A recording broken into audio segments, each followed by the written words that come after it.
So what you just witnessed was my attempt at showing you guys a tutorial on how to take new brass or shiny brass and give it a patina, make it look aged.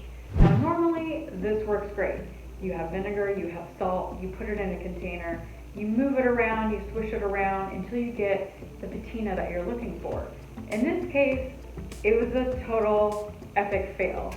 I knew why immediately as I took a look. The brass is lacquered. So sometimes you will find a shiny brass or a new brass and it will have a light coating or a heavy coating of lacquer. Now, if you run across this, it's actually a really easy fix. You just need to strip it before doing this procedure. With this case, I decided not to because I took the fixtures, the candlesticks, and I put them up against what I have going on here. And I decided, you know, I kind of like these as is. It all worked out, but this is real life, guys. Sometimes you attempt to do something and it doesn't work. Sometimes you do something and it works beautifully.